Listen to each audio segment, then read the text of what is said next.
The story opens on a cold, moonlit night. A lonely pine tree clings to the side of a jagged cliff, setting a desolate stage for what's about to happen. High atop that peak, two figures stand in the shadows. The air is thick with tension as one man looms over another who's clearly seen better days. On the ground is Jin Soan, battered and bleeding. He's clutching a wound, barely hanging on as he looks up at the man who used to be his leader. Standing over him is Young Soe, a lord of the Murem Alliance. He offers a cold thanks to Jin, acknowledging that thanks to his help, all the Alliance's records have finally been restored. Young Soe is a tall, elegant figure in ornate white robes, his face partially hidden by a black mask. One crimson eye glows with a ruthless light as he looks down at his former subordinate. Jin can only look down in bitter silence. He spent his whole life being a perfect tool, memorizing and restoring everything just because he was told to. He looks up, his face stained with blood and resentment. He asks if this pathetic, dog-like death is really how they plan to repay all his hard work. Young Soe slowly draws his sword. He points out that Jin's memory is too good. He knows every top-grade secret in the Alliance, which makes him a massive liability. He levels the blade at Jin's throat. He claims that for the justice of the martial world and the safety of the Alliance, Jin and his memories need to disappear. Jin can't help but let out a cynical laugh. The idea of these traitors talking about a great cause is almost too much for him to handle. He mocks the Murem Alliance, pointing out the absolute absurdity of their danger. To him, they're nothing but cowards hiding behind big words. Struggling to even stay upright, Jin reminds his executioner that the Alliance has already lost. They've been crushed by the demonic cult and are barely managing to stay alive. He finds it hilarious that they're worried about further danger when they're already at rock bottom. His gaze is sharp, even as his life fades. Young Soe doesn't flinch. He stubbornly insists that the Alliance will defeat the demonic cult and restore their honor once again. Jin throws it back in his face, reminding him how they ran away to the North Sea. They didn't win, they just used countless innocent people as meat shields to buy themselves time. He's actually looking forward to seeing how they fail this time. He wants to see exactly how Young Soe plans to uphold his pathetic cause. Looking up at the moon, Jin admits he can't even tell the difference between the righteous alliance and the evil cult anymore. To him, they're both just as filthy. The Masked Lord's eye narrows. Jin's final regret is that he ever entrusted his fate, and the future of his sect, to hands as tainted as these. Instead of waiting for the sword to fall, Jin makes a final choice. He steps back, away from the blade and toward the edge of the abyss. His bloody hand reaches out one last time.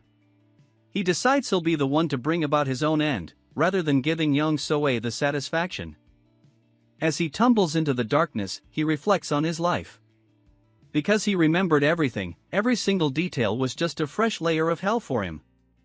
He falls fast, leaving the cliff and his betrayer far behind. He's finally free from the burden of his perfect memory, or so he thinks. We flash back to the start of the war between the Alliance and the demonic cult.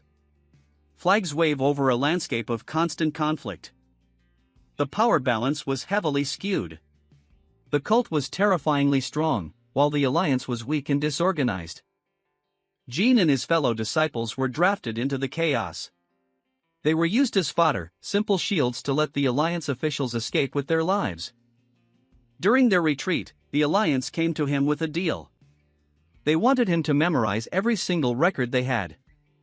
They used his disciples' lives as leverage. If he could memorize and restore everything at their base, they promised to pull his people off the front lines. So he did it. He memorized everything like his life depended on it, because it literally did. But things didn't go as planned. He realizes now that he made the wrong choice. He shouldn't have spent those years rot in an archive while his friends were dying. He should have been out on the battlefield. At the very least, he could have given his life to help just one more person escape.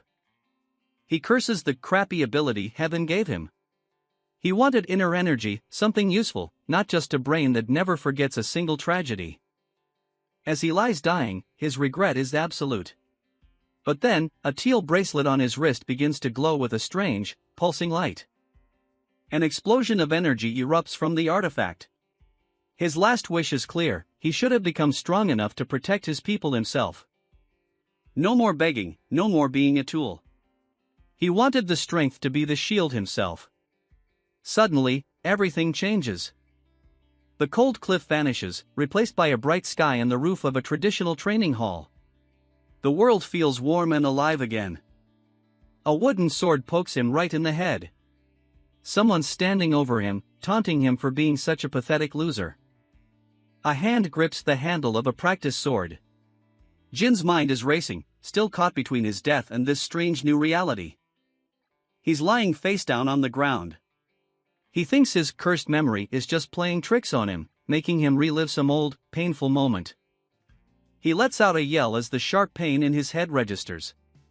It's too vivid, too real to just be a dying hallucination. It freaking hurts. He looks up, dazed, and sees a group of students watching. A bully with a top knot and a wooden sword is smirking down at him. This is Guy Cheol-young. Jin is frozen in shock. He looks younger, and the environment is exactly as he remembers it from decades ago. He can't believe his eyes. He realizes he's standing in the middle of the Taeyul sex training ground. He's somehow traveled back in time to the days before everything went to hell. Jumpio and Hong are completely bewildered.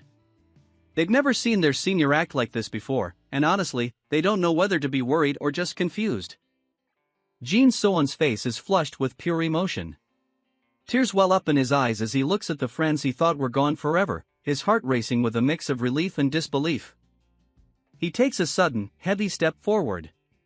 His movements are purposeful and intense, cutting through the confusion of the training ground. Without a word, he pulls them both into a tight, desperate hug. He doesn't care how weird it looks to the other students, he's just overwhelmed to find them alive and breathing. Hong is totally weirded out, calling it gross and trying to pull away. Jin can't help but flash back to the last time he saw her, lifeless and cold on a battlefield. Jumpio asks if something's wrong, completely clueless as always. Behind his innocent face, Jin sees the horrific memory of him being impaled during their original timeline. The younger disciples are whispering and pointing in the background. They're all convinced that their senior has finally snapped and lost his mind. Jin realizes that even if this is just a final hallucination before death, his perfect memory is making it feel incredibly vivid. He's determined to cherish every second of it. He gives them a soft, tearful smile. For the first time in what feels like centuries, a genuine spark of warmth and happiness returns to his chest. In a lighter moment, chibi versions of Hong and Jumpio wonder what on earth could be wrong with him. They have absolutely no idea what kind of hell he's been through. He pokes Hong's cheek, teasing her like he used to. He realizes he even misses the way she used to nag him about every little thing during their training. He stretches Jumpio's cheek, recalling how much the kid's bedwetting used to drive him crazy. Now, he'd wash 1,000 blankets just to have his junior back in one piece. The mood shifts instantly as a wooden sword enters the frame. Guy Cheol-yang is sick of being ignored and is ready to ruin the moment. Guy points his weapon right at Jin's face with a sneer. He threatens to beat the other disciples if Jin doesn't stop acting crazy and face him in a duel. Jin's expression immediately goes cold.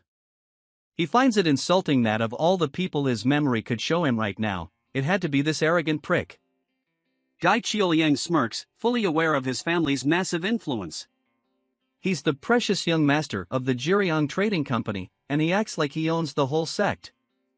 He's used to relying on his father's money to get away with everything, including beating his fellow disciples half to death during these duels. Jin finally reaches for his own wooden sword, his grip firm. If this guy wants a fight so badly, he's more than happy to give him exactly what he asked for. He stands tall, a dangerous, predatory grin spreading across his face. He decides to use this chance to get some very satisfying payback from the past. Guy grits his teeth, looking absolutely feral. He isn't used to anyone looking back at him with that kind of cold, unshakable confidence. Guy lunges forward with a furious scream, swinging his sword with all his strength. To him, this is just another chance to humiliate the sex loser. Jin's eye remains perfectly calm, tracking every micro-movement. In his experienced mind, Guy's pro technique is moving as slow as a turtle. Guy uses the Samyang sword art, a style his family privately bought for him from a wandering master. He thinks it makes him invincible. It's a vicious, wild style that emphasizes momentum and raw aggression over actual discipline. It's perfect for someone with zero real skill. The techniques are rough and unpredictable, designed to overwhelm an opponent with sheer violence rather than finesse. Jin remembers it perfectly from his previous life. He knows this art specifically targets the eyes to blind and disable opponents early on. He sidesteps the blow with effortless grace, leaving the other disciples staring in absolute shock. He didn't even have to break a sweat to dodge. In his mind, this is just child's play. Compared to the literal monsters he's fought in the demonic cult, Guy is just a kid waving a stick around. Guy is completely stunned that he missed. He can't believe a trash student like Jin was able to read his movements so perfectly. Jin's thoughts drift back to those endless, soul-crushing nights in the Murim archive, where he was forced to memorize thousands of forbidden techniques. His eyes glow with a faint, eerie blue light. He has an entire library of lethal, high-level moves stored in his brain, waiting to be used. He accesses the Sokian sword art, a style that should be physically impossible for someone of his current rank to even know. As Guy charges again with blind rage, Jin prepares his counterstrike. The air around him seems to sharpen as he settles into a perfect stance. With a focused, piercing glare, he readies his attack. He's not just planning to win, he's planning to humiliate this bully in front of everyone. He executes a flawless basic form of the Sokian sword art. It's a move of incredible speed and surgical precision that catches everyone off guard. The wooden sword connects with a sickening crack against Guy's jaw. His head snaps back as blood sprays from his mouth, his arrogance vanishing in an instant. Jin lets out a low, dark chuckle. Seeing this untouchable bully finally get put in his place feels better than he ever could have imagined. He looks down at his hand, a twisted, satisfied smile on his face. This is the first time in 2 lifetimes that he's felt this kind of pure, unadulterated power. Another brutal hit lands square on Guy's forehead, sending him reeling. The impact is massive and leaves no room for a comeback. The entire training ground goes dead silent as the young master is sent sprawling across the floor. No one can believe what they just witnessed. After taking those 2 hits head-on, the young master stands frozen, gasping for air. He's never been humiliated like this before, especially not by someone he considered absolute trash. Hong and Jumpio are paralyzed with fear and awe. They're happy he won, but they know the Jairong Trading Company will be out for blood after this. Guy Chioyang's face is a mess of blood and fury as he lets out a guttural scream of agony, the shock of his defeat finally setting in. Despite the blood streaming down his forehead, the young master of the Guy family continues to charge at Jin Soon like a moth to a flame, screaming frantic threats about taking responsibility for the humiliation he's suffered. But as he just managed to crawl a single step forward, with one last pathetic thud, Guy Chioyang collapsed face-first into the dirt, completely unconscious. Jin Soon stood over him with a blank expression, looking oddly detached from his own victory.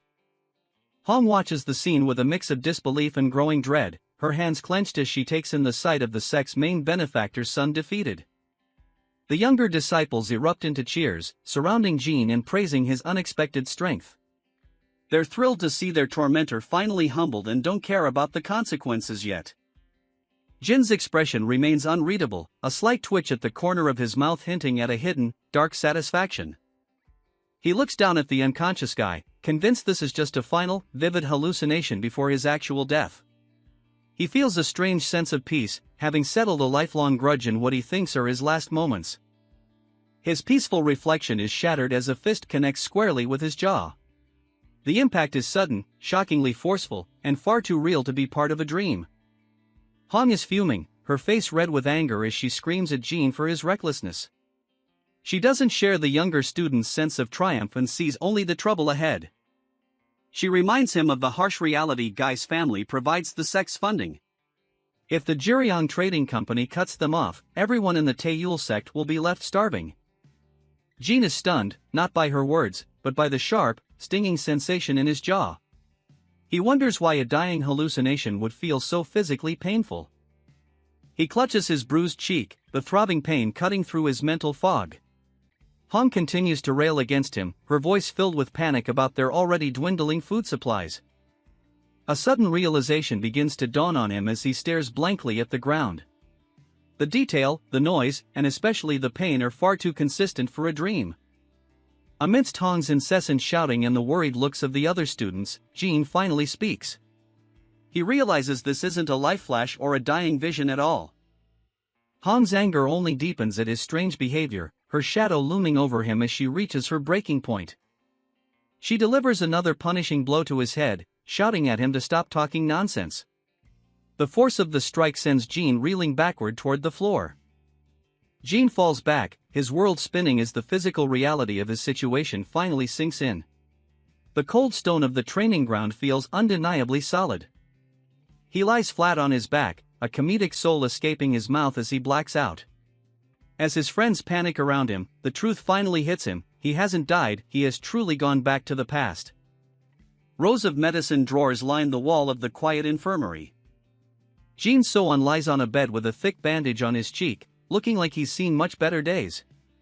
His eyes are dazed as he tries to piece together his memories. He eventually sits up, realizing that a single slap from his junior sister was actually enough to knock him out cold. He takes a moment to process the fact that he's actually back in his younger body. His mind wanders back to where the nightmare began, the second coming of the demonic cult. It was a war that nearly wiped out the Murim alliance and pushed his own Taeyul sect to the very edge of destruction. He remembers the piles of bodies and the smell of blood. In the middle of all that chaos, Jean was treated like a tool because of his perfect memory. While others fought, he was stuck at a desk under a mountain of books. He was ordered to memorize and restore every single manual the Alliance owned, working until his body started failing him. He was the archive, not a warrior. He didn't complain, pushing through the exhaustion and the blood to engrave every word into his mind. He wanted to be useful, but he didn't realize how dangerous that knowledge was. Loyalty meant nothing to the people in power. Young Soe stood over him as he lay dying, ready to discard the tool that knew too much.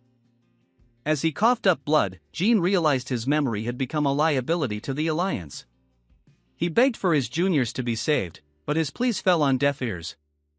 He thought death was the end, but he opened his eyes and saw the training grounds of his youth. The transition was so sudden it felt like a hallucination. Everything he had ever memorized was still there, clear as day.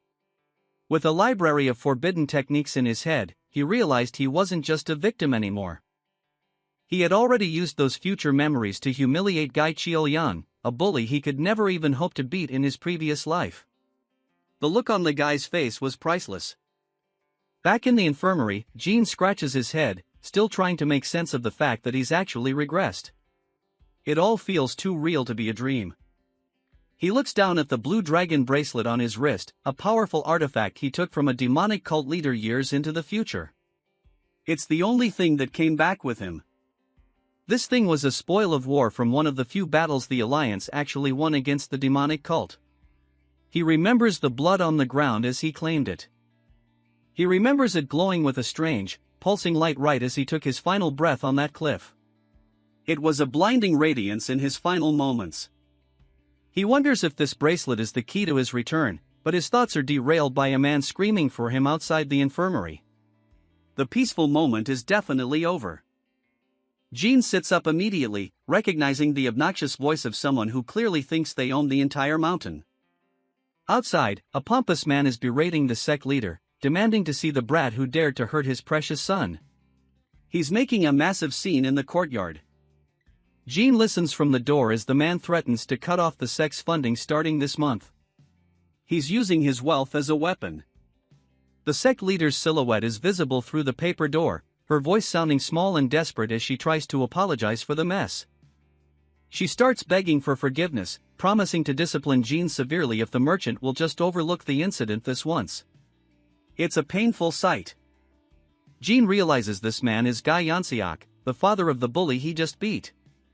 The guy is fuming, his shadow looming over the door like a monster. He continues to insult Jean, calling him a lowly bumpkin, and mocks the entire Taeyul sect for being in such a pitiful state. He's really enjoying his power trip. Jean watches through the gap, seeing the sect leader bowing her head in submission just to keep the school from going bankrupt. She looks defeated. The sight of her cowering brings back flashes of the piles of bodies from his past life. He's seen this kind of helplessness before. He remembers lying in the dirt himself, a man who died with nothing but regret because he lacked the power to stand up for himself. He was just a tool back then, a weakling who couldn't protect anyone he cared about. He refused to let that happen again. His jaw tightens as he bites down on a piece of wood until it snaps, the sharp crack mirroring his inner resolve. He's done being a victim. Jean stands up and stretches out his new body, feeling the strength returning to his limbs. He's ready to move. He looks at a cloth-wrapped token, his mind already spinning with a way to turn the tables on the arrogant merchant. A plan is forming. Jean prepares to step out, his eyes turning cold and sharp. If they want a show, he's more than happy to give them one they'll never forget. Outside, the sect leader keeps thanking Guy Yansiak for his generosity, even as the man scoffs and looks down on her. It's a pathetic display of greed. Yansiak turns to leave, thinking he's successfully intimidated everyone into submission. He looks satisfied with his bullying. He has no idea that Jean is currently watching him from the roof, perched right above his head like a predator. Jean drops down with a mock polite bow, greeting the distinguished guest with a smile that doesn't reach his eyes. He introduces himself as the bumpkin the man was looking for. He stands tall on the roof ledge, looking down at the shocked sect leader and the furious merchant. The atmosphere shifts instantly. Yansiak's face turns purple as he realizes he's looking at the boy who beat his son. He immediately starts screaming insults again. Jean just sighs and looks away, completely unfazed by the man's sputtering rage. He points out that there's barely any age difference between them. The merchant stared at him in stunned silence, shocked by the boy's sudden outburst. Jean Soan also suddenly realized that he had let his tongue slip. After all, in this current timeline, his body was still just that of a young teenager. Jean clasps his hands together and mocks the man, asking if he's planning to follow his son around like a bodyguard even after he enters the academy. He's effectively silenced the merchant's threats. Guy Yansiak is screaming at the top of his lungs, his face contorted in a mix of fury and disbelief. He's accusing Jean Soan of using dirty tricks during the spar to specifically target his son's head. The merchant guild master keeps ranting, claiming his precious son doesn't even need a place as pathetic as the Taeyul sect. According to him, the disciples here are just servants meant to wait on his son until he enters the academy. Jean just stands there looking completely bored, leaning his head on his hand as if he's listening to a dull lecture. He dryly reminds the man that Guy Cheol-yan was the one who beat up over 10 juniors so badly they couldn't even get out of bed. Leaning in with a cold stare, Jean mocks the idea of someone trying to enter the Muram Academy with such embarrassing skills. He doesn't hold back, calling the merchant's son a loser for being beaten by a bumpkin from a third-rate sect. He looks Guy Yansiak right in the eye and tells him that his grand plan for his son's future is nothing more than a delusional dream. He's essentially laughing in the face of the most powerful man in the room.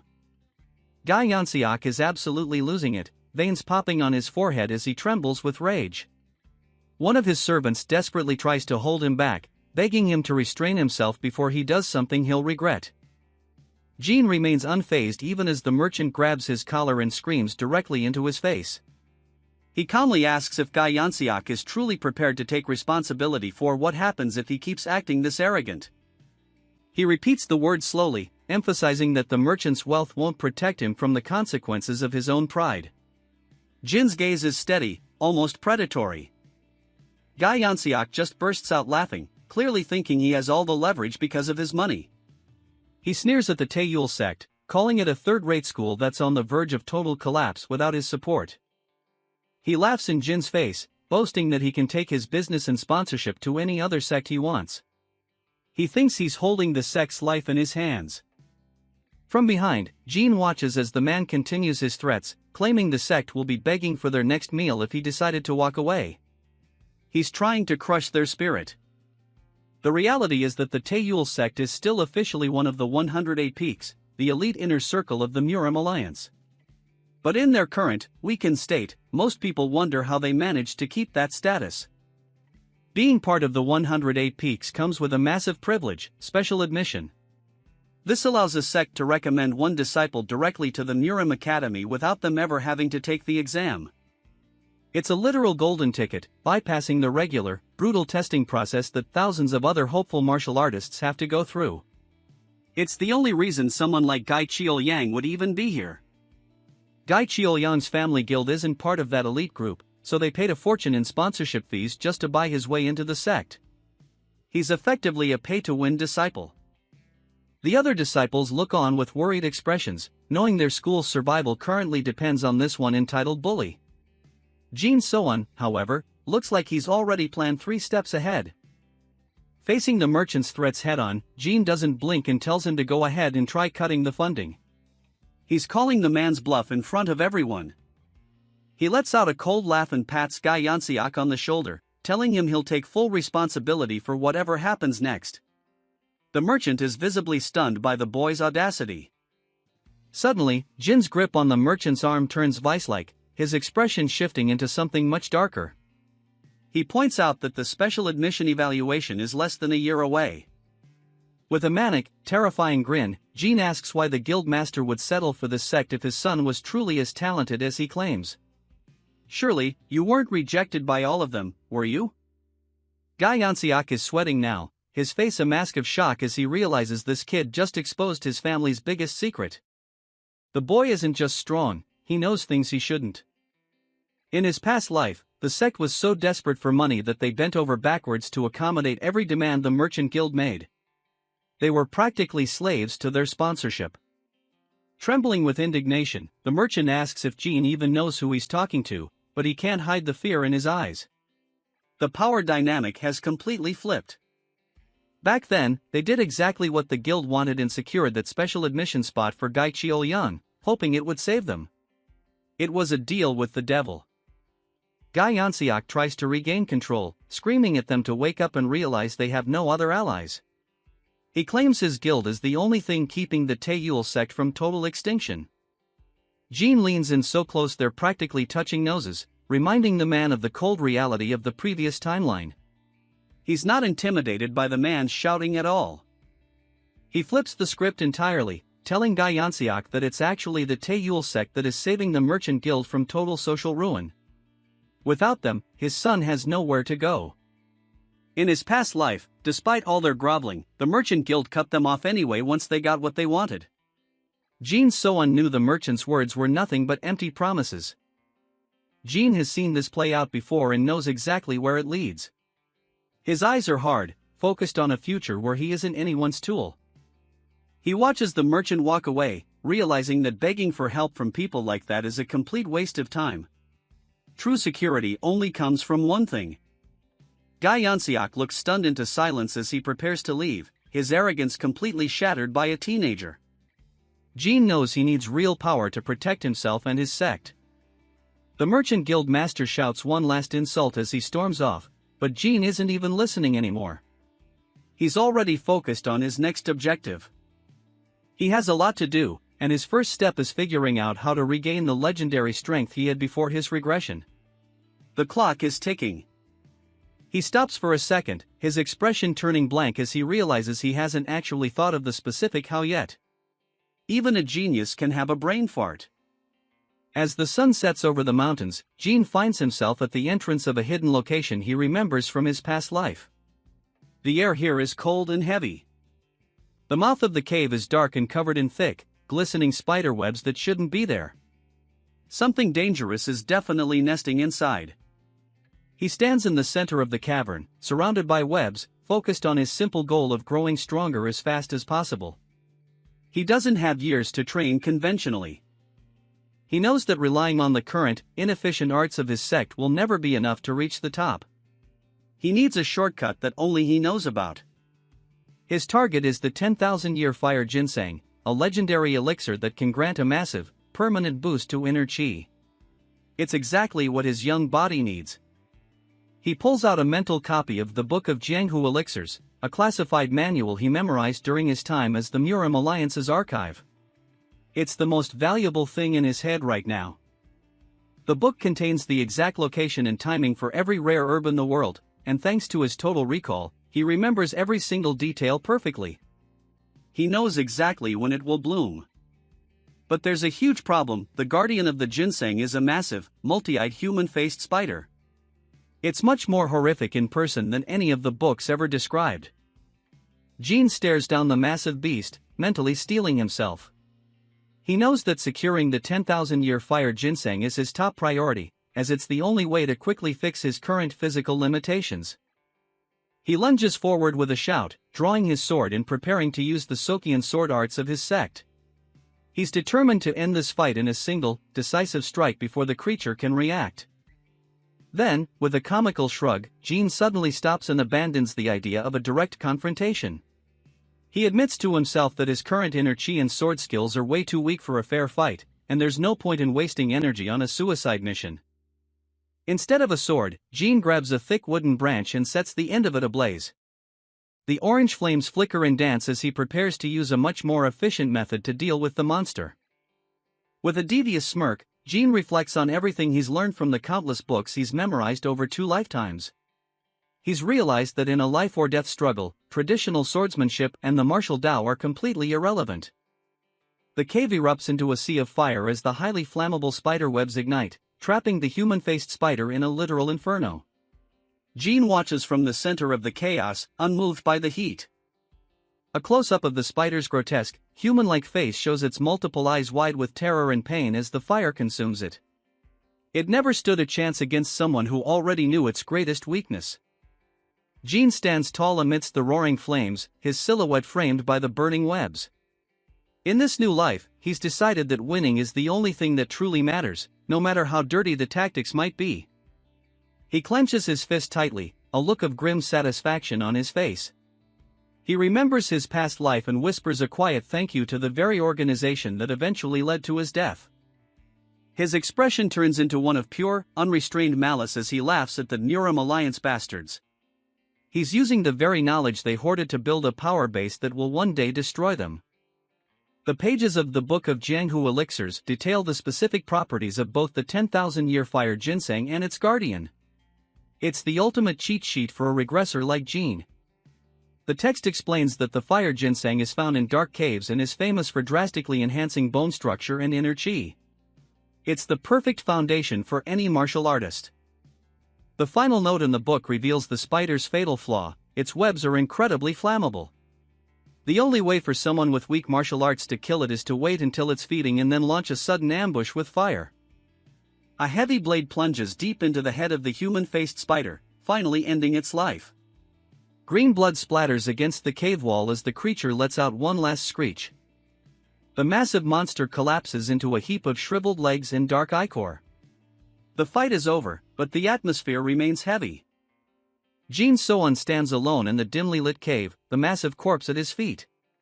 Despite the win, he doesn't look satisfied.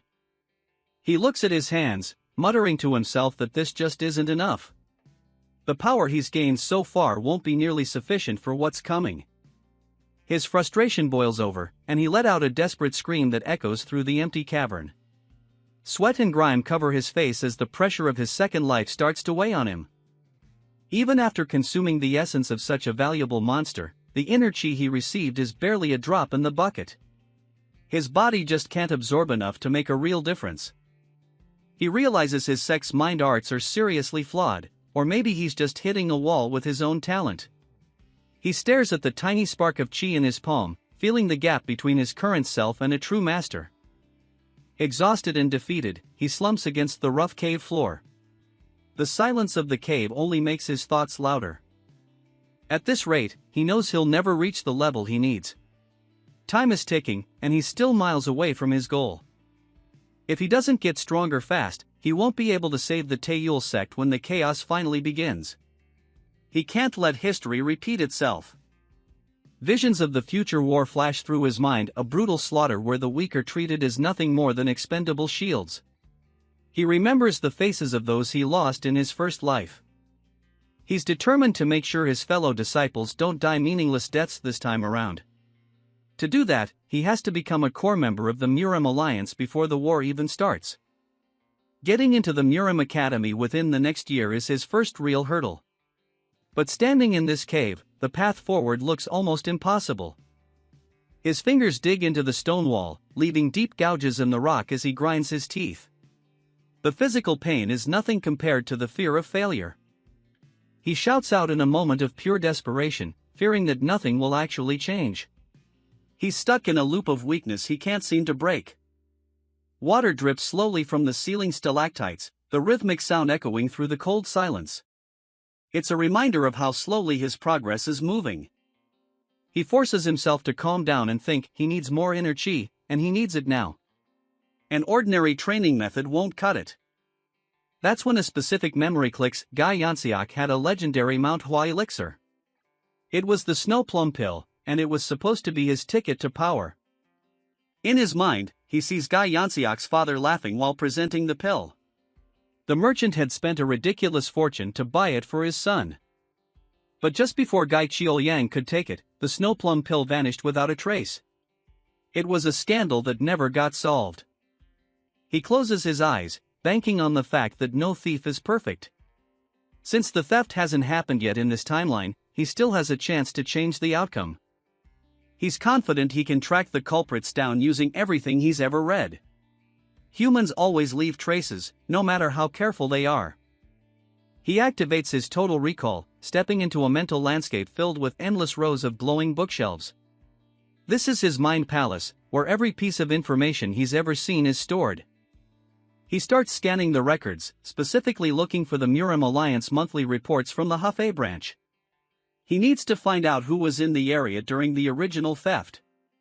Red energy trails guide him through the massive library, acting like a search engine for his brain. He flies past irrelevant memories, focused entirely on his goal. He moves with surgical precision, weaving through the stacks of mental data.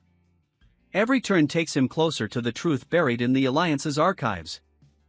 He pulls a massive tome from the shelf, certain the answer is hidden within these pages. The search is narrowing down to a handful of individuals. He cross-references mission reports and entry logs, tracking the movements of suspected criminals. The pieces are finally starting to fit together. Every single record he's ever memorized is laid out right in front of him, glowing with a red hue. It's a massive amount of data, but his mind handles it with ease. He gathers the scattered pieces of information to finally deduce the answer. The names of the thieves are becoming clear. 3 names appear on wooden identification tags: Zhu Jiangmak, known as the soul-chasing guest, and the corrupt Diansung swordsman, Guilmu and Zhang Hang. These are the ones who took the pill. He slams the record shut, finally having a clear target in his sights. He knows exactly where they will be and when they will have the elixir. He brings his hands together in a prayer-like gesture, realizing his walking library status is actually going to pay off. Knowledge really is power. A dark smirk crosses his face as he thanks the thieves for doing all the hard work for him. He's not just going to stop them, he's going to take the prize for himself. Suddenly, the blue dragon bracelet on his wrist starts to pulse with a bright teal light. It catches him off guard mid-thought. He looks down, genuinely confused by the sudden reaction from the ancient artifact. It hasn't done anything like this since he regressed. The glow intensifies, huming with a strange energy that vibrates through his entire arm. He can feel the power radiating from the jade. Wisps of teal energy start to leak out, swirling around his arm like living smoke. He has no idea what the bracelet is trying to do. The tendrils lash out toward the dead spider corpse, wrapping around its remains like predatory tentacles. It's a bizarre and terrifying sight. The energy focuses on a glowing red sphere, the inner core of the human-faced spider. The bracelet seems to be hunting for the monster's concentrated essence. It's like the artifact is reaching out with a mind of its own, bypassing Jin Soan's control entirely. The core begins to pulse in response to the teal energy. He watches in total shock as the blue dragon bracelet begins to forcibly absorb the spider's inner core. The dark energy is being purified and pulled directly into the artifact. Light spills into the cave entrance, startling a pair of birds into the open sky as the echoes of battle finally begin to fade. It's a sharp contrast to the damp darkness of the cavern behind them. Inside, Jin Soan is enveloped in a swirling storm of red and teal energy. The spiders remain scattered across the floor around him. The air hums with the sheer force of the core's power being absorbed. Sweat pours down his face as he grits his teeth, his wide eyes reflecting the raw, unrefined power currently flooding his system. The intensity is almost more than his young body can handle. He stares at his palms as they crackle with a vibrant teal light, humming with a frequency that feels both ancient and overwhelming. It's a physical manifestation of the purified energy surging through his veins. The shock on his face turns into a manic laugh. This isn't just a simple power-up, it's a total game-changer for his current state. He can feel the bottlenecks in his cultivation literally shattering. He flashes back to his past life, remembering the day he claimed the blue dragon bracelet as a trophy from a fallen demonic cult leader. It was a victory bought with the blood of his comrades, and he kept it to honor their sacrifice. Back in the present, he stands firm on the cold cave floor, feeling the energy settle into his core and anchor him. The weight of his previous life feels a little lighter now that he has the means to fight back. He clenches his fist, and the teal lightning intensifies, wrapping around his forearm like a living creature of light. The sheer density of the chi is unlike anything he's felt in this young body before. With a sharp exhale, he throws a punch that releases a massive shockwave, instantly shattering the rock walls of the cavern. Dust and debris fly everywhere as the force of the blow echoes through the mountain. As the dust clears, he realizes the purified energy is blending perfectly with his Taeyul mind arts, bypassing years of hard training in a single moment.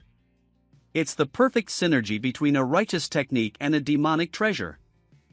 Standing in the dark, he watches a small orb of blue light glow at his waist and knows that heaven hasn't abandoned him after all. He finally has a path to the strength he needs to protect his people. Far from the cold cave, the Taeyul sect is alive with the warm glow of lanterns for a festive banquet. The air is filled with the smell of rich food and the sound of laughter. Wealthy guests flood the courtyard, showering Guild Master Guy with praise while whispering about how money can buy even the rarest of elixirs. They are all here to witness the celebration of his son's guaranteed future. Guy Yansiak is in his element, loudly boasting about the legendary snow plum pill his father secured from the Manhwa sect. He makes sure everyone knows exactly how much it cost to pull those strings. He lets out a smug laugh, fully convinced that his father's wealth has already guaranteed his success at the academy. To him, martial arts is just another thing that can be bought and sold. Sitting on a stone ledge nearby, Hong Sarian looks completely unimpressed, her mind preoccupied with much more serious matters. She's the only daughter of the sect leader, and she can see the decay in the room. She stares into the distance, her expression turning somber as the sounds of the party fade into the background for her. Her eyes are filled with a mix of frustration and genuine concern. Memories of Guy Yansiak getting beat down by Jin So-won flash through her head, a reminder of the trouble that started all of this. She knows that family won't let such a public humiliation go unpunished. She remembers the look on Guild Master Guy's face and worries about what kind of retaliation Jin might be facing right now. The silence from his side is what scares her the most. She sighs and mutters to herself, calling Jin a complete idiot for leaving her behind to deal with all this political drama. It's her way of masking how much she's actually worried about him. A young disciple snaps her out of it, running up and shouting for his favorite senior sister to join the fun. The kid's energy is a sharp contrast to her heavy mood.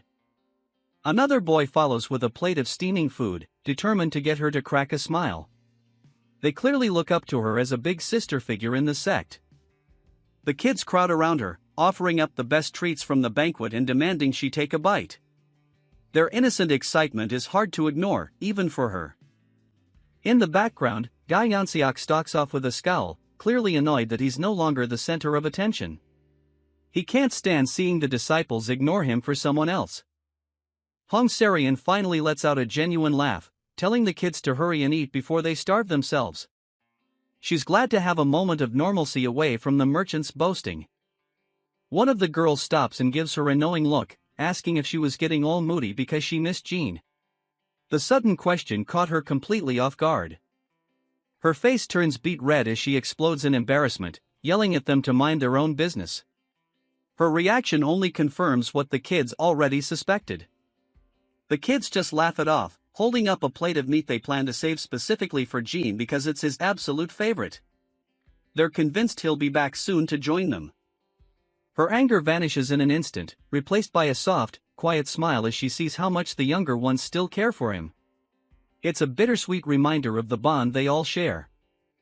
She starts stuffing her face with food to cover her emotions, while the kids continue to tease her with cheeky grins. She tries to act tough, but she's clearly moved. She jokingly threatens to finish every last scrap herself if they don't start eating right this second. The kids take the threats seriously and prepare for a feeding frenzy.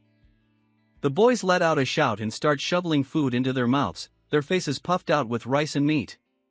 It's a messy, joyful scene that briefly clears the heavy atmosphere. She watches them with a warm laugh, but as the moment passes, her eyes drift back to the empty space where Jean should be. The worry hasn't left her, it's just been pushed to the side for a moment. As the sun dips below the horizon, she lets out one last frustrated yell into the wind, calling Jean a massive idiot for making her worry. Her voice carries over the sect walls and into the twilight. Night falls completely, and the sky is dotted with stars above the glowing lanterns of the sect. The banquet shows no signs of slowing down, even as the hour grows late. Back at the main hall, Guildmaster Guy raises a cup to the crowd, basking in his own self-importance as the banquet continues. He's clearly enjoying every second of the attention. Yansiak is right there beside him, clinking cups with a friend and looking entirely too smug. He truly believes he's already achieved the greatness he's celebrating. A dancer twirls gracefully across the floor, her long silk sleeves flowing in the air as the music picks up. The celebration is at its peak, and everyone is lost in the revelry. While the party rages on, someone is moving across the rooftops with terrifying speed, their feet barely making a sound on the tiles. They are a shadow in the night, unnoticed by the drunken guests below. The dark figure leaps from one building to the next, a master of stealth moving through the moonlight. Their goal is far more important than any banquet. He clears a massive gap with ease, his body low and lean as he navigates the dangerous heights. Every movement is deliberate and silent, the hallmark of a professional. He lands silently and pulls up his mask, a low, triumphant chuckle escaping him. This is Ju Jangmok, the thief who just stole the legendary pill right from under everyone's noses. Ju Jangmok stands in a moonlit clearing, clutching the stolen chest with a wide, arrogant grin. He laughs at the ease of his theft, mocking the Jiryang Merchant Guild's supposedly impenetrable security. He unlatches the ornate box to gaze upon the snowplum pill, which glows with a soft, ethereal pink light. The high-grade elixir is exactly as the rumors described, pulsating with a concentrated essence of inner chi. Focused entirely on his prize, the thief fails to notice a silent figure crouched in the shadows of the nearby trees. Jin Soan, hidden behind a mask, watches the celebration with a cold and calculating gaze. Ju Jangmok continues to boast to himself, certain that this pill will provide the energy required to master the heaven-piercing divine palm.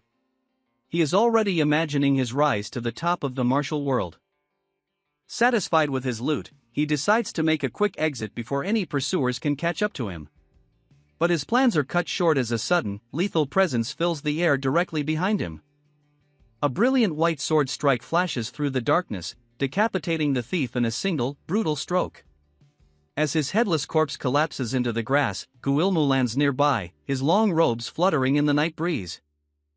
A hand reaches down to pick up the red box from the blood-stained grass, its owner offering a mock apology for the interruption. The voice is calm and predatory, cutting through the silence of the woods.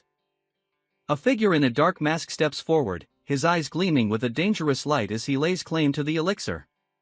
He makes it clear that he has his own desperate need for the legendary snow plum pill. The scene shifts to a dusty hunter's shop, where heavy iron bear traps lie in wait, their jagged teeth sharp enough to crush bone. Hefei's finest hunter supply shop was a quiet place, decorated with the pelts of beasts that had met their end in these very traps. Behind the counter, the shopkeeper stood ready for business. The shopkeeper looked up, his eyes narrowing as he sized up the new customer. Something about the young man's presence felt out of place in a shop for common hunters. Jin Soan walked into the shop with purpose, his shadow stretching across the wooden floorboards. He didn't look like he was here for simple rabbit snares or basic camping gear. He leaned against the counter, a confident smirk playing on his lips. He casually asked if the shop sold man-catching traps, as if he were ordering a simple meal. The shopkeeper's eyes widened in surprise at the unusual request. The casual way Jin Soan spoke sent a chill through the small room. Recovering his composure, the owner boasted about his wide selection of hunting gear. He claimed to have everything from tiny rabbit snares to traps that could take down mountain-sized bears, everything except items meant for humans. Jin Soan didn't flinch, slamming a heavy bag of gold onto the counter. He demanded traps strong enough to catch tigers or bears, dismissing any concerns about ruining the pelts.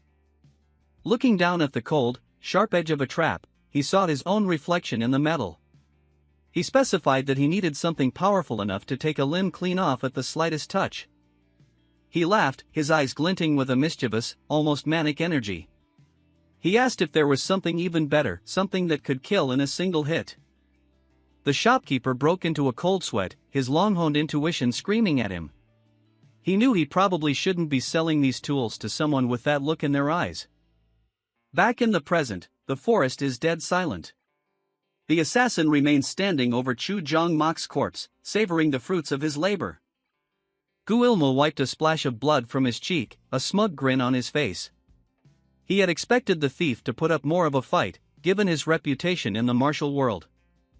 He held the ornate red box with a triumphant look, finally claiming the prize they had killed for.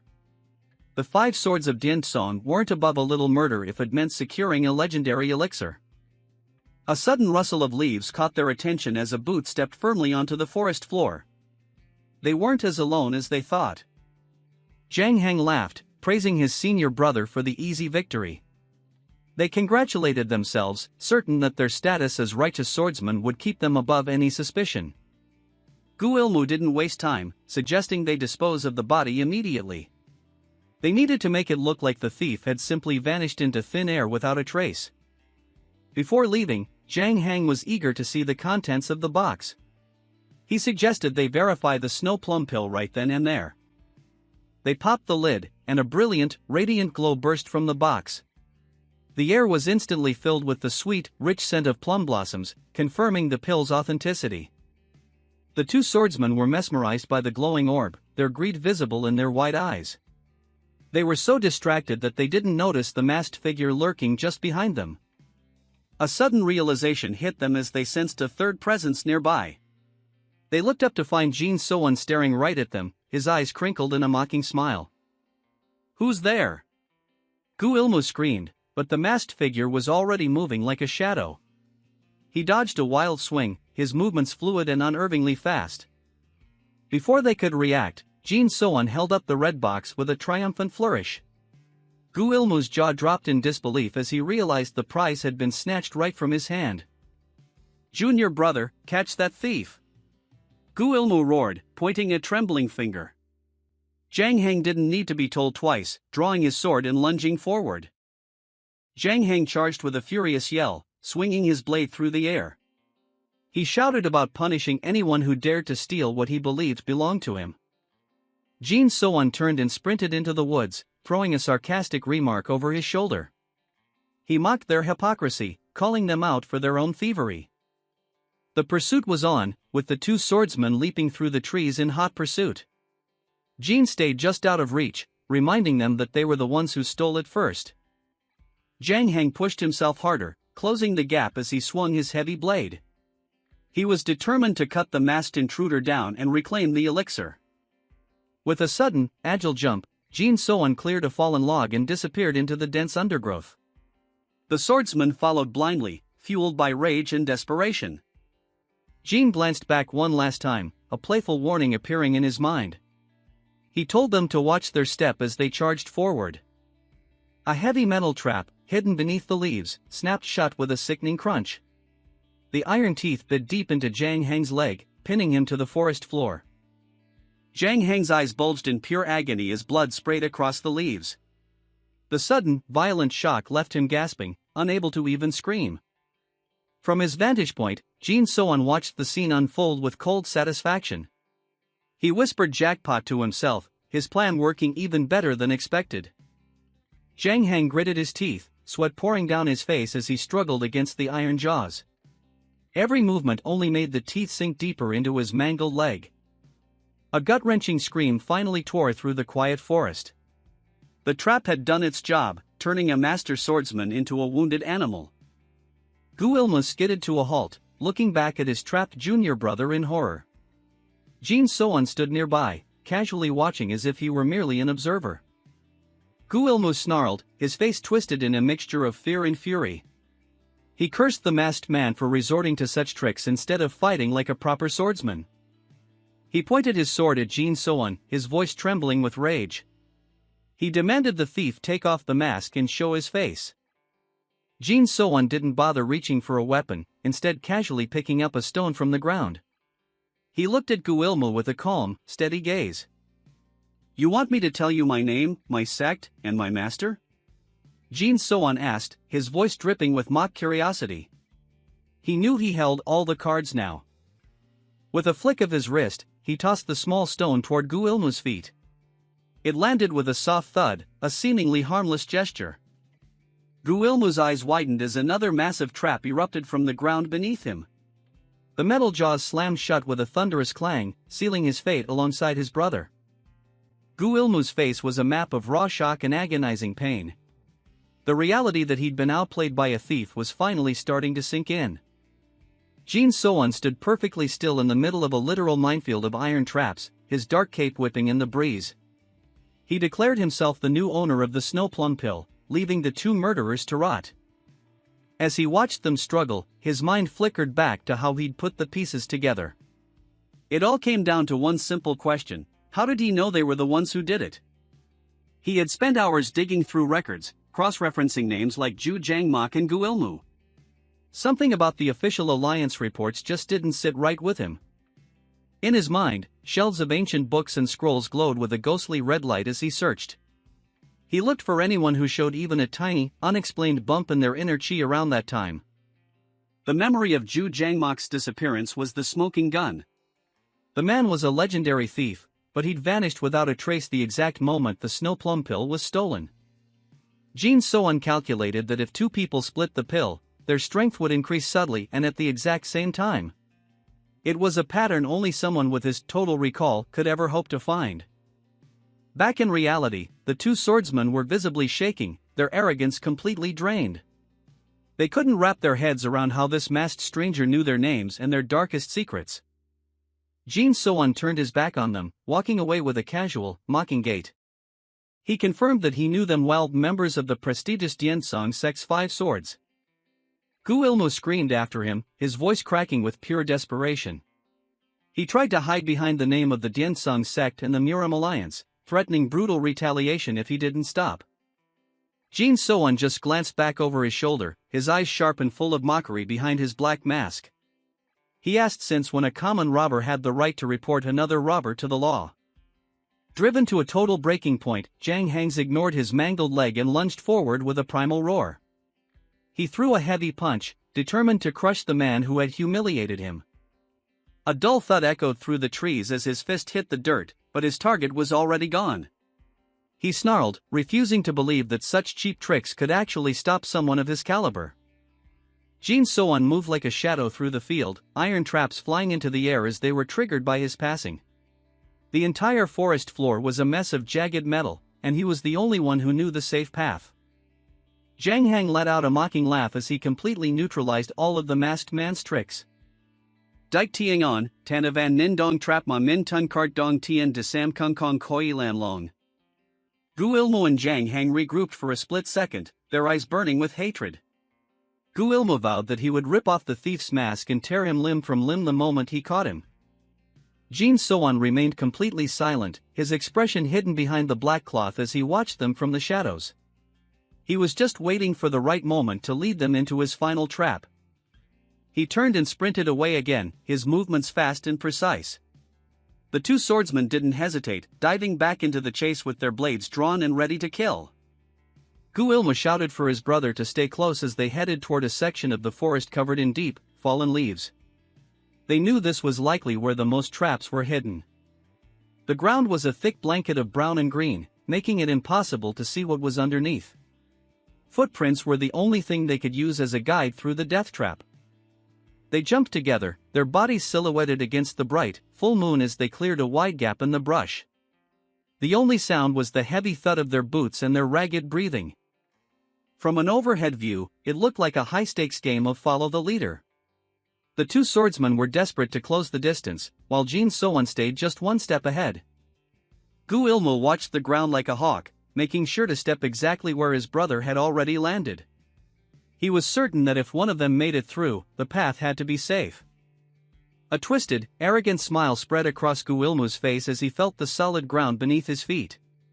He laughed, taunting Jin So-won and claiming that his little tricks weren't working anymore. Jin So-won didn't say a word, continuing to weave through the trees with effortless grace.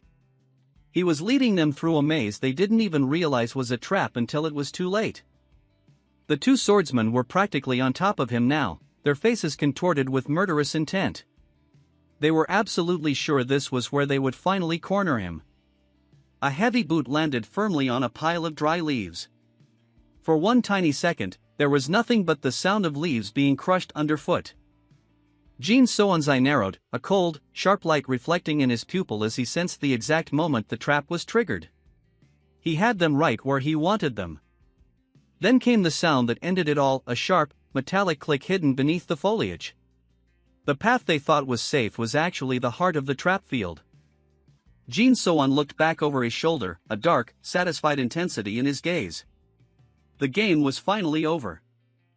A massive iron trap erupted from the ground, snapping shut on Jang Hang's leg with a bone-chilling crunch. Blood sprayed instantly, painting the surrounding leaves a deep, dark red. A violent burst of crimson covered the screen as the heavy metal teeth tore through muscle and bone. The agony was immediate and overwhelming.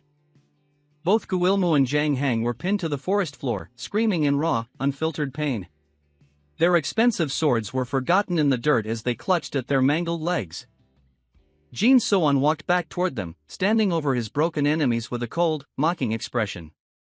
He complimented them on being a bit smarter than he thought, even if it didn't save them. He gestured toward the ground, where dozens of glowing blue outlines revealed the true scale of his preparation. The entire area was packed so densely with traps that there was almost no safe ground at all. He leaned in closer, his voice low as he explained the harsh truth. They had tried to follow his footsteps perfectly, but even a hair's difference was enough to trigger a trap in a field this dense. Gu Ilmo stared up at him in pure terror, his face pale and slick with cold sweat. He gasped that such precision was impossible for any human, especially in a place this crowded with traps. Jin So-won's gaze was piercing, his eyes glowing with the power of his total recall. He stood as the ultimate predator who had just finished a long, calculated game of cat and mouse. He reached for his sword, the cold metal glinting under the moonlight. He was ready to finish this and walk away with the prize he had worked so hard for. He explained that it wasn't about luck or magic, it was his memory. It was the only gift the heavens had ever truly given him, and he was going to make sure they remembered it. As the screams of the two men faded into the night, the only thing left in the air was the thick, metallic scent of blood. Jin So-won stood victorious, the snow plum pill finally his. High above the bustling streets of Hefei, the ornate eaves of a grand manor caught the bright midday sun. A voice echoed from within, questioning the current influence of the Taeyul sect. Inside a serene room, a man's hand gripped a warm cup of tea, steam rising into the air. He let out a low, contemplative hum as he considered the shifting political landscape of the martial world. Elder Namgung Taewon sat across from Jigul Sumyeong, the chief strategist of the Murim Alliance, whose face was obscured by a long, translucent veil. They spoke of the 108 Peaks, the prestigious group of sects that served as the backbone of their alliance. Namgung Taewon wore a wide, unsettling smile as he confirmed Jigul Sumyeong's observations. He noted that while the old guard held their titles, several ambitious new sects had been rising rapidly within the city of Hefei. The two men sat in a sparsely furnished room, illuminated by the harsh light of a large circular window. Jigul Sumyeong casually suggested that perhaps the time had come to replace some of the aging peaks with more capable candidates. Jigul Sumyeong took a slow, measured sip of his tea, his eyes sharp and unreadable behind the veil. He pondered the rumors circulating within the alliance, wondering if the foundations of their order were as stable as they appeared. Namgung Taewon offered a teapot with a practiced, friendly gesture, asking if the rare tea leaves suited the strategist's refined taste. Jigul Sumyeong remained silent, recalling reports that Namgung Taewon was secretly pulling the strings of the Iron Sword sect. Jiggle Sumyong stared into the golden depths of his teacup, the surface rippling slightly. He reminded the elder that a member of the 108 Peaks could not be cast aside without a legitimate and severe justification.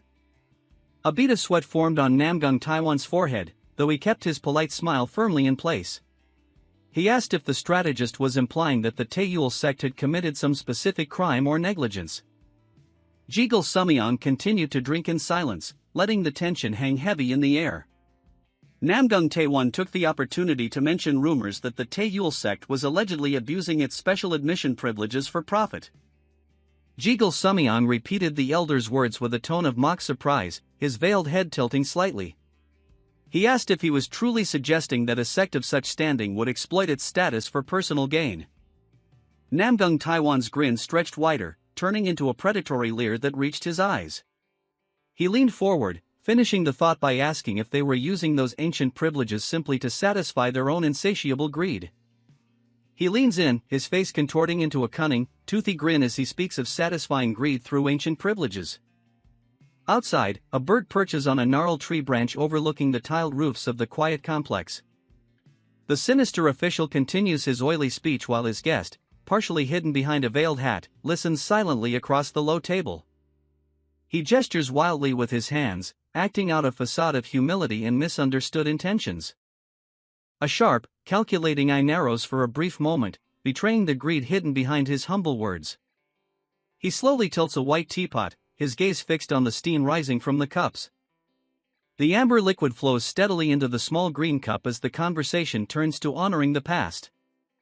Namgung Taiwan's offers the tea with a polite bow, though his expression remains sinister and deeply unsettling. Cut to an inn late at night, where a lone figure sits slumped over a wooden table in the dim courtyard. Jin Soan is deep in a trance, his eyes squeezed shut as a blue aura flickers around his face. The young man sits shirtless in the dark room, intense blue chi radiating from his muscular back like a cooling flame.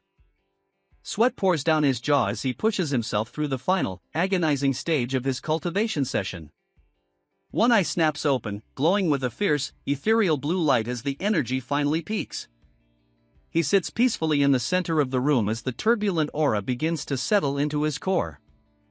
The martial artist clenches his fist, feeling the weight of 30 years' worth of internal energy pulsing through his veins. He stands up with a triumphant, manic grin. He's already surpassed the power he had at the peak of his previous life. Jin Soan heads down the stairs, his boots thudding loudly against the wooden steps in the quiet inn. He starts throwing on his outer robes, calling out to wake whoever is currently on duty in the main hall.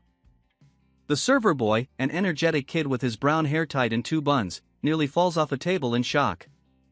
The young master takes a seat and asks for anything edible, his hunger finally catching up to him after days of meditation. The boy is stunned, stammering that the kitchen has already been closed for the night. Jin Soan just laughs and slams a heavy stack of silver coins onto the table with a confident smirk. The sight of all that money immediately changes the boy's tune, and he sprints toward the kitchen to wake the chef. As he waits, he recalls how he secured those funds by using his bracelet to drain the life force from a massive tiger. Dark, swirling energy emanates from the azure dragon bracelet on his wrist as it processes the life force it stole. The young master managed to skin the beasts afterward, turning his training session into a massive profit. A flashback shows him barging into a shop, gleefully tossing a pile of premium tiger pelts onto the counter. Back in the present, he rests his chin on his hands, a shadow of worry finally crossing his face. He remembers how the bracelet looked when it was ruthlessly draining that giant spider in the cave. The memory of the tiger's dying roar flickers in his mind, making him realize the scale of the power he now holds. Jin Soan knows that if anyone sees him use this power, they might mistake it for some forbidden demonic art. He grips the fabric of his sleeve, knowing his bracelet's power looks exactly like the notorious heaven-devouring art. If the Muram Alliance catches wind of this, his head won't be the only one on the line, his whole sect would be in danger. The young master's thoughts are cut short as the boy returns, balancing multiple trays of steaming food. The aroma is enough to snap him out of it, and he turns into a total glutton at the sight of the unexpected feast. The martial artist starts inhaling the noodles like he hasn't eaten in weeks, ignoring the kid hanging around the table. The server boy leans in close, asking if he's heard the latest rumors going around the city lately. He mentions that a precious spiritual elixir was recently stolen right out from under the Jiryong Merchant Guild's nose. Jin So-eun freezes mid-bite as the kid excitedly describes how the thief pulled off the heist during a crowded banquet. The boy adds that the Muram Alliance is so embarrassed they've already dispatched an elite investigation team to find the culprit. He nearly chokes, coughing and spitting out food as he realizes just how quickly the heat is closing in on him. Server boy leans in, offering a cup of water while asking the young master if he's alright after choking on his meal. Jin So-eun waves him off, quickly regaining his composure to ask if the Muram Alliance found any evidence during their search. His heart races as he stares wide-eyed, terrified that his heist might have actually put an innocent person behind bars. He knows that since he's the real thief, any arrest made by the Alliance would be a total miscarriage of justice. The server boy explains that the trail went cold almost immediately, leaving the investigation team with absolutely nothing to go on. The young master lets out a massive sigh of relief before quickly masking it with a fake pained expression, pretending to feel sorry for the guild's loss. The chatter continues as the server mentions another massive banquet that's about to be held nearby in the city of Hefei. The young man's expression instantly turns grim as he hears the specific name of the group hosting the upcoming event. It's the Iron Sword Sect, and they're throwing a 7-day feast to celebrate their leader's 60th birthday. He realizes with a sinking feeling that the timing perfectly matches the most shameful day from his original life. In a red-tinted memory of the past, Jin So-eun's father, a man with messy black hair, is forced to kneel in a pool of his own blood. Looking down on him is the Iron Sword Sect leader, an arrogant elder with a thick white beard and a mocking, cruel smile. His father's face is pressed against the floor, his teeth bared in a mix of physical agony and absolute humiliation. The scene was a public spectacle of shame, with his father forced to bow before a massive crowd of mocking witnesses. He had to swallow his pride and offer a groveling apology directly to the man who was systematically crushing him. Jin So-eun watches his broken father from the side, knowing that every drop of blood spilled that day was his own fault. Back in the present, he clenches his fist so hard his knuckles turn white, the memory still burning in his mind. The young master stares into the distance, resolving that this time around, he'll avoid going near that place at all costs. He stands up so abruptly that he startles the boy, whose expression shifts from confusion to worry. He begins to walk away, his steps heavy with the weight of a decision he never thought he'd have to face again. The young man steps through a doorway and into a blinding white light, the transition between intent and reality blurring into a sudden flash. Suddenly, he's thrust into a life-or-death duel against the Iron Sword Sect leader's grandson, a muscular warrior with wild maroon hair. The grandson brings down a massive rectangular greatsword with enough force to shatter the earth and send debris flying in every direction. Mid-air and clashing steel, Jin So-eun struggles to process how he ended up in a duel with the sect leader's grandson so suddenly.